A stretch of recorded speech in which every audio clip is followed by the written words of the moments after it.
Still disappointed that we kind of let one get away on Saturday. That emotion hasn't left me. But at the same time, very encouraged with the progress that our team has made. It's you're tied with the 20th ranked team in the country, and you're building, and you're playing your heart out to beat one of the best defensive teams in the country, who also ranks as one of the better offensive teams in the country. And I don't want to hear this garbage about, well, go look who they beat in non-conference play. Just like Georgia. Go look who they beat in non-conference play. I don't want to hear this nonstop garbage that exists in our conference that now, because someone loses a couple conference games, well, it's the SEC. I don't, everyone's raving about Purdue. See who beat Purdue. Okay? Everyone, St. Mary's, because they just beat Gonzaga. See who beat St. Mary's in Northern California. It's this league right now is real, real hard. And we as coaches all understood this going into the season. We just got to remain focused on our team as far as where we're at. And I actually called Brad Brownell this morning because I had no idea he lost his kid to an injury, which, broke my heart. And as I've seen him since high school, and just Brad's a friend. And Brad said, wow, man, you guys are playing a lot better. And that's kind of my take on the whole thing is we've made tremendous strides as a team in the last – we're making them in December, and then the injury bug hit us. And we've made tremendous strides over the last 2 weeks. We just need to keep worried about that and stay the course. And when we get to the finish line, we'll let everything fall where it may. Questions, guys? Dave? Frank, especially with injuries kind of causing a revolving door at the position, how frustrating has it been not to get consistent point guard play throughout this season? Yeah, Sonny's really, really trying to understand better, to lead better. He really is. I was real hard on him during the game against Tennessee, and I'm going to speak to him about that here a little later. But to his credit, he's trying more than he ever has to give himself a chance to succeed in games. He did that early in the season, and he had success, and then he kind of stumbled into Christmas, and then he got hurt. So he's really, really working at it. Wes Myers is playing better, not because he made shots. He's just playing better. But I'm not going to – here's the thing with the Tennessee, as disappointed as I was that we let it get away. Lamonte Turner, who we've been playing against for 3 years, he's a 34% shooter, 29 from the three. And he jumps up and makes every shot against us. And, it's one of them deals, man. It's older guys in the league, and that's what this league's about. It's we didn't let Grant Williams beat us. We didn't let Schofield. We didn't let their set offense beat us, which they're very efficient in. We took away Bowden off the three-point line. We didn't let Bone get out of it, and just come at us. But then Lamonte, to his credit, man, that's why this league's hard. It's gotten old. Old guys have a sense of urgency, and they do things when they need to do them a little differently than young guys. And and he jumped up and made some plays for them. I don't know why I went back to that, but it's my brain's engaged, I guess. Frank, coming off that, mentioning the older guys in the league, you've got a bunch of young guys going through the SEC battles for the first time. Coming off this week where you have the big win over Kentucky, then you stumble against Tennessee four days later, what are some of the big lessons the young guys can learn about what it takes to be successful in this league? Yeah, we had won 3 or 4 leading into the Tennessee game. And, we hold court at home against Vanderbilt, who's an older team, and we did it without Hassani. And then we obviously lost at Alabama. And then we come back, and for the first time, we practice with our whole team again, and we play real well to beat a very good NCAA team in Georgia at their place. And follow that up, and we beat a Kentucky team that, you know, everyone wants to take exception now because Kentucky's lost 2 in a row. That, well, they're not that good. Slow down. Okay, they just beat Louisville by 30. Okay,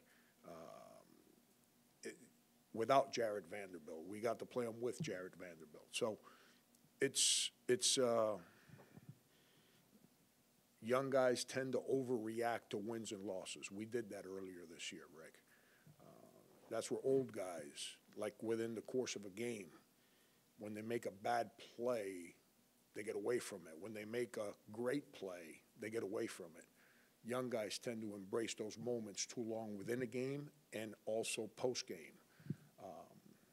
I hope the lessons that the season has taught us to this point will help us the same way we separated the emotion of beating Georgia and did not allow it to interfere with preparing to beat Kentucky. I hope that we can disengage from a disappointing loss against Tennessee so it doesn't impact our game at Florida or our preparation leading into the game. Is Corey any closer to getting back? I think a week ago he said he was on a treadmill running. I guess where is he at right now? I got an update yesterday. Yesterday's a day off, but they come in for regen, or, you know, they all do extra stuff with the trainer to correct, to kind of get their bodies going during a day off. And he did some stuff with our trainer yesterday with Mark, and he's starting to feel good. He really is. I still don't think you'll see him on the court in the next week, 10 days. That's just a guess on my part, you know. I'll put it to you this way. I'll be surprised if he's on the court before the next week or 10 days. I know how you want to, all coaches like to kind of move forward after the next season and stuff like that. But did you ever get a chance, like in the off season, to go back and reflect on the Florida game in the Elite Eight last year? And from this point forward in your career, because that was the team that got you to your first Final Four, what will they represent, no matter how challenging they might be the next time you play them? Got a second microphone down there. I grew up a Gator fan. You know, all my high school teammates, when I was young, they went to Florida. First college campus I ever stepped foot on was Florida. Monty Tao, Norm Sloan, Kenny McCraney, that whole staff. First college staff I ever met as a young coach.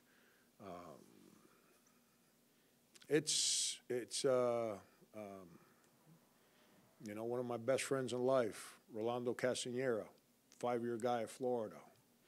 You know, Phil Weber, who's a career NBA guy, was a GA when my guy played at Florida, and I, you know, spent plenty of nights there. I worked their basketball camp, first college basketball camp I ever worked with the University of Florida. And then if you look at, as a coach, you know, Udonis Haslam went there, Brent Wright went there, Steve Blake wanted to go there, Silbrin Robinson signed with Florida. You know, it's Anthony Grant, who's as close a person as I have in the business to my life. You know, longtime assistant there. Billy Donovan's a dear friend. There are just a lot of ties there. You know, a lot of ties to me in Florida. So that was a mixed bag of emotions for me at the time. That we got a chance to play to go to the Final Four, and we're playing against a school that, as a young kid, was the only school I knew existed. So I don't know. I'm not ready to retire yet, so I don't kind of reflect a lot because I'm always so concerned about doing my job today for tomorrow. You know, I'm not a big reflection guy. And I'm sure there'll be a day where, you guys have heard me say this a lot, I'll have the Tommy Bahama shorts and Tony Soprano shirt, a pair of flip-flops, and I'm going to be staring to the ocean about 10 hours a day and doing nothing but reflecting. And I hope when I get to those moments, the reflections that I kind of get over my mind, that I have a lot more positive experiences moving forward, so all the negativity kind of disappears, so I can kind of live a little longer. But that was a special moment. I mean, I don't care how you cut that cake. That's a moment that anytime I'm in thought, which the older I get, the more I do, that always gets to my mind, gives me a peace of mind that I'm very lucky at what I do, that I was fortunate to be in that moment twice in my career, and that the last time we were able to figure out a way to win. Frank, you talked about trying to build on this momentum that you kind of gained over the last 2 weeks. How big of a week is that in terms of kind of measuring that, going to Florida and then welcoming Texas Tech here on Saturday? That's kind of what we were talking about before. It's old teams, young teams. Florida's an old team. Chioza, Allen, Hayes, Stone, the transfer, I can't pronounce his name right now, Igor. I know he's a transfer. He's a fifth-year senior. They're old.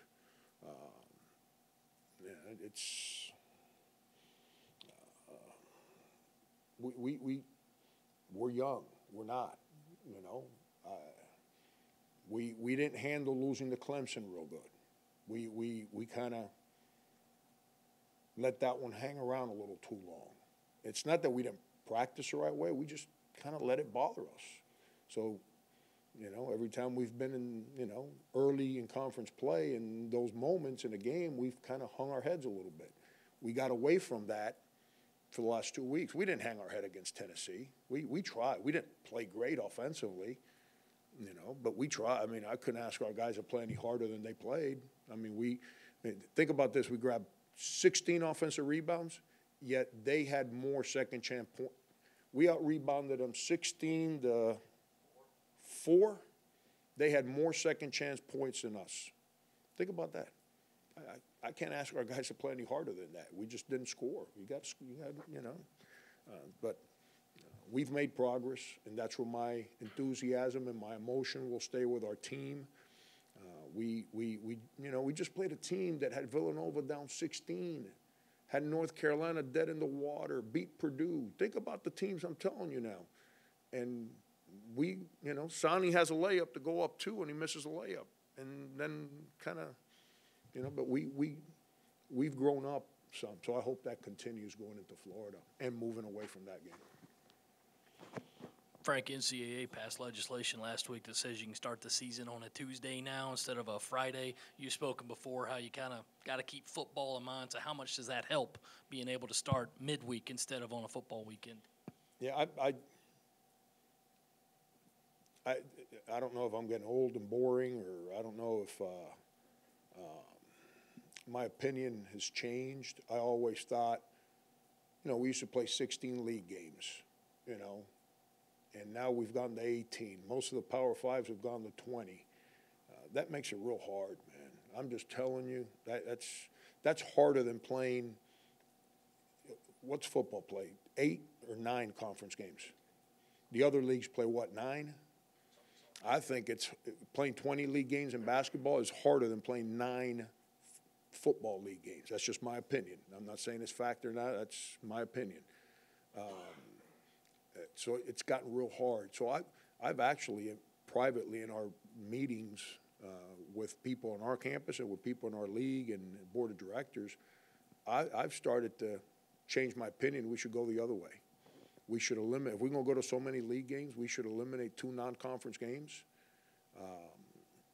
Because think about it. If every league, Power 5 league, goes to 20, there's less opportunities to play Power 5 non-league games.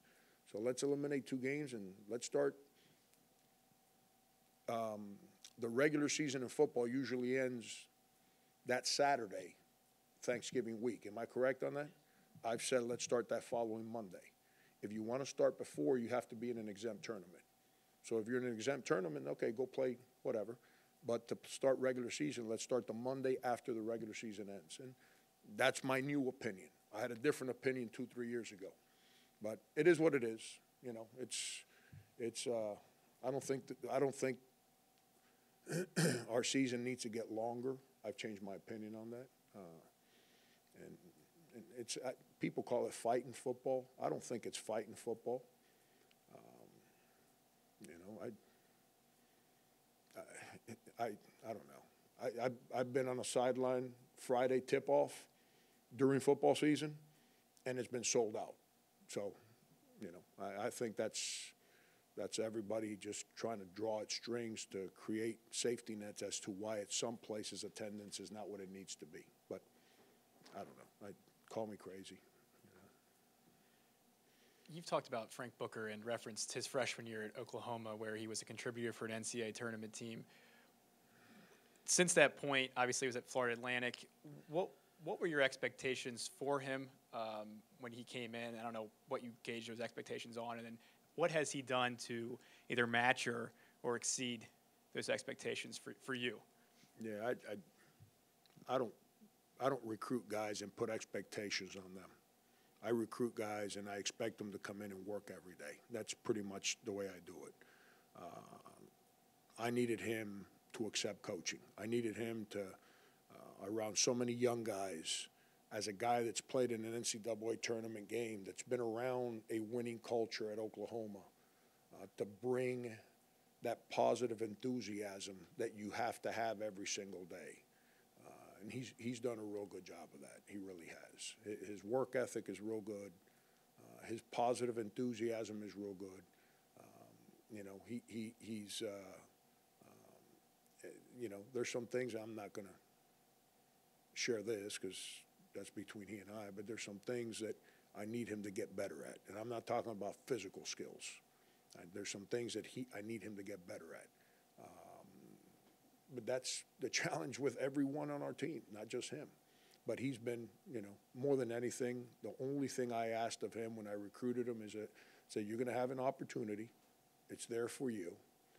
You know, but what I'm going to have a young team. I need a guy that's older, a guy that's going to accept coaching, a guy that's going to not walk in here moping because he didn't play as much as he wants to play, or because we lost a game, or whatever it may be, or because he missed 9 shots. I said, I need a guy that gets it, and he's going to be able to come in here every day and accept coaching and bring that positive demeanor day in and day out. And I think you have, I shouldn't say I think, I know that if you ask any of his teammates, they'll share the same thing with you, and that's why he's helped us so much this year. Sticking with Frank, how many charges has he taken this year? Does anybody anywhere close to him on the team that number, and how does he compare to other guys in that particular skill set that you've coached along the way? Yeah, where he's learned is Frank's an intelligent kid, and he's still not where I'd like him to be in our man-to-man defense and in our concepts. It's still hard, you know. Our defense is real simple once you understand it. The problem is that every thought process that you need to be at peace with as a player is kind of the opposite of what everyone else has ever coached him and every one of the guys on our team to do, okay? Like most people tell you to play below your man. We tell our guys to play above your man. And anytime you play above your man, the basket's behind you. You fear that your man's going to catch the ball and score. So that's something that all first-year guys, they don't fight it. It's just different than what they've been taught. So he's adapting to it, but where he's since he's intelligent, he's done the best job of anyone since Jacob Pullen, who played for me at K-State. Sindarius got pretty good at this, at drawing charges, guarding the ball. He also gives up his body in the open court to protect the rim. Chris does a halfway decent job of giving up his body. More guys on our team need to see that. And I haven't done this in a long time, but there's some guys on my team that I'm getting ready to put them in the old-fashioned high school charge drill. We're going to line up in the half-court line, and one player's going to be under the rim, and every guy on our team's just going to drive the ball and run his rear end over. So they understand that it hurts a lot less to give up your body and win than they get out of the way and lose. And he gets it. You know, that's the previous question, that maturity, that accepting of coaching, that sacrificing which young kids don't get yet, you know. I said this in private last week with another coach I was speaking with. Where our game has changed is we don't have the Morgan Wootons and the Bob Hurleys of the world at the grassroots level the way we used to.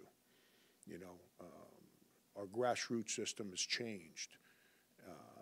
I'm not saying to the worse. Don't put words in my mouth. We just used to have, like, that was our grassroots. Every high school coach wanted to be Morgan Wooten, Bob Hurley. And everything you did was under your own visions of disciplines. Our grassroots systems changed a lot now. Now there's very little practice and a lot more playing. So attention to detail such as that is not being taught at the high school level. So it has to be taught when they get on college campuses. Coach, this weekend, Raw tweeted out that he felt he was solely responsible for how this season is going. I'm just wondering, as a coach, when any of your players feel like, they are the reason for a loss or they're the reason for how a season is going, what do you say to them? Don't make that mistake again. That's the way you're supposed to feel. I'm not picking on Raw. Same thing for some of the guys that made mistakes during the course of the game that didn't allow us to close out the game. It's how I feel. Every time I don't do my job the right way, I let people down. That's when you're more consumed with what pleasing people that are not around you than you are with the people that are with you, you're phony. When you're consumed with not letting the people down that depend on you, you're real. And I think I don't prevent our guys from expressing how they feel, whether it's to you in a press conference. I don't recite with them what questions to answer or how to answer. They got to do.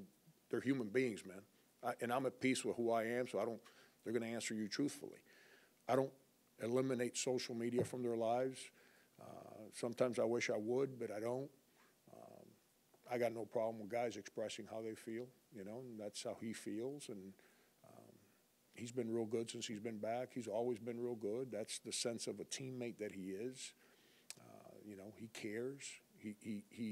He's consumed with people that believe in him. I think you guys know this, but the first time he got in trouble, he wasn't in the middle of the whole thing. He was sticking up for PJ. You know why he was sticking up for PJ? Because since the day he stepped foot on campus, PJ Dozier grabbed him and said, "I'm going to help you." And PJ helped him how to act, how to speak, how to go to class, what not to do. So he's sticking up for PJ, trying to help PJ out because, some guy thought that PJ would be a good target, and that's who he is, Now, I'm not saying that's good. You follow me? But that's the sense of teammate that that's who he is. When people care about him and they help him, he's genuinely committed to you, and he wants to do everything in his power to not so much please you, but reinforce your belief in him. And, that's why he's a good teammate. That's why our guys love him. Coach, you said in conference play everyone knows what you guys are going to do and you know what the other teams are going to do.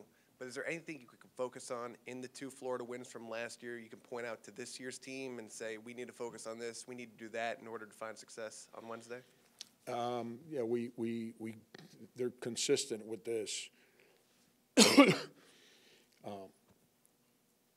If you turn the ball over or you take bad shots, you can't rebound it, and it allows them to get out and run on you. And then they've got multiple shooters with a 4-year point guard. And you let them get in the open court, and it's hard to contain them because they got so many guys that can make shots. So you have to score on the interior. That doesn't mean that you play slow. I don't know why I did this. I have no idea. I do some stupid stuff, but some of the dumbest stuff I do it during season. I decide to listen to the radio. And some local guy said that the only chance we had to win an SEC play is to play at a snail's pace. I was like, Jesus. My man needs to show up and watch us play. Jesus. I can't stand anyone that knows me knows that if we play slow, I'm not in a good mood. we just can't run up and down and fire up threes and play loose. You know, we have to attack the paint. We have to shoot balls that gives us a chance to offensive rebound. When we did that against Florida last year, we gave ourselves a chance to win. When we didn't, it gave them a chance to get out and run against us, which plays to their strength. So we got to make sure that we learn. The guys that were in it last year have to make sure they make the young guys understand, and the guys have been. It's how we play all the time. It shouldn't be like a culture change.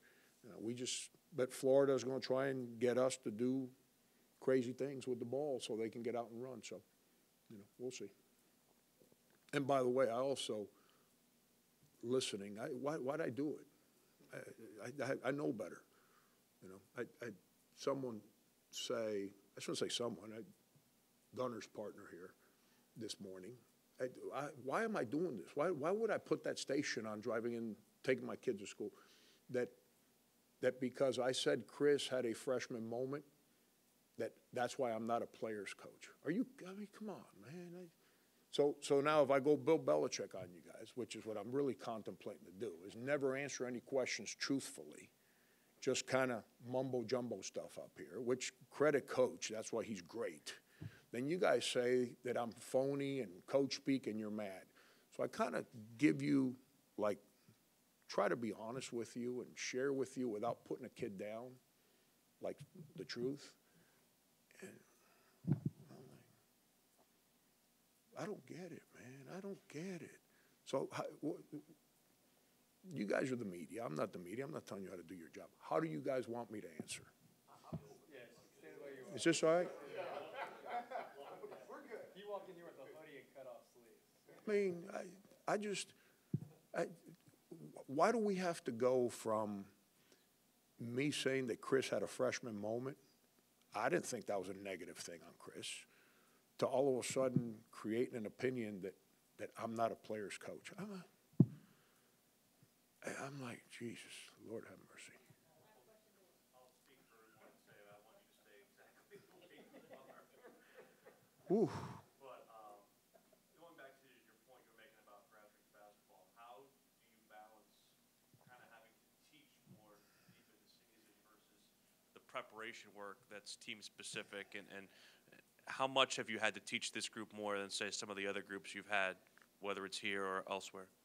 It doesn't end. That's why I made the point earlier where our grassroots system has changed, from the Morgan Wooten, Bob Hurleys of the world to what we have now. And I'm not being critical of the people that run grassroots basketball. I was a part of that. I get it. I understand. It's just that the structure's different, okay? And I've said this before, and I'm going to say it again. These kids in a high school year, not just the high school basketball season, high school year, probably practice 3 times for every 10 games they play, okay? Get to college. They practice 115 times to play 30 games. So they don't understand how to practice. They don't understand that practice is where you get better. It's where you learn how to play in structure. It's easy to show up and just hoop. Let's go hoop. Okay? It's hard to play in structure. Tennessee's been together 3 years. It's hard to score on those guys because there's structure. When you play against structure, that means 5 guys playing collectively, not just all individually. It makes it really, really hard to play offense and defense. That's where our game of the grassroots has changed. That's why if you look across the country, the teams that got old teams are playing better than the teams that have young teams. Last year we were old. The year before we were old. So there were a lot of stuff that we did a little better than we're doing this year. It's all part of it. But when Sindarius and those guys were freshmen, they were going through the same battles. P.J. Dozier, P.J. struggled with some of these things as a freshman. Didn't mean he struggled as a player. We won 25 games with him as our starting point guard. P.J. as a sophomore, day and night. What helped PJ succeed as a freshman while he was learning is that he had Sindarius and Dwayne and Michael and Mendogas and Lamonis, all those guys that have been through it, so they can help him learn as he went through it. This year's team, we're kind of real young, and even the older guys have been around our stuff for the first time. It's hard to get that consistency for that growth because of the fact that we don't have enough guys that have been through it. So there's moments that we don't play as forget what the public opinion, good, bad, you know, snail's pace, whatever. Players coach, you know. What is a player's coach, by the way? What is that? Does anyone know what a player's coach? Does that mean you're a nice guy? I mean, I think I'm a nice guy. I don't. But that's where it takes time. And that's why when you hear coaches say patience in today's microwave society kind of age that we're in, we get it, man. We're trying to win games. As much as fans want us to win and media people want to have opinions on the games we should win and shouldn't win, no one has a better understanding or desire to win than the group of people who go into that practice every single day. That's not a disrespect to anybody. That's the truth. Okay? No one gives up their body, their time, and their minds the way the guys in our locker room give it up for each other every day to go win. So when we don't play well, there's an unbelievable peer pressure that we create in our locker room to make us act like raw Felder, responsible for each other's success. That when we don't do our jobs, we let each other down. Has nothing to do with public opinion. Ask Sindarius and Dwayne and PJ what they thought of public opinion last year. They'll tell you. You know, that doesn't mean we don't want our fans. Doesn't mean we're not going to be, no. But there's the inner pressure that we create to make sure we don't let each other down is far greater than any outdoor pressure that exists. And that's what we're trying to create in our locker room right now. And that's where youth versus experience, you know, I say this all the time, and listen, we got to have great freshmen to win, okay? Got to. Coaches want seniors, not freshmen, okay? Freshmen are awesome. They're fun to be around. Their youthful enthusiasm gives your team a great balance. But to understand the dynamics of winning every single day, seniors help you deal with that. When you have a team with no seniors, then the freshman mistakes get overblown. Their great moments get overblown because they overreact to them. When you have upperclassmen, your team becomes kind of more steady. And I don't want peaks and valleys, man. I want consistency. And we've gotten a lot better at that right now, you know. And part of the reason it's taken a little time is because of our youth. But I like our team. I really do. I told you guys that from day one, and my opinion has not changed. Thank you.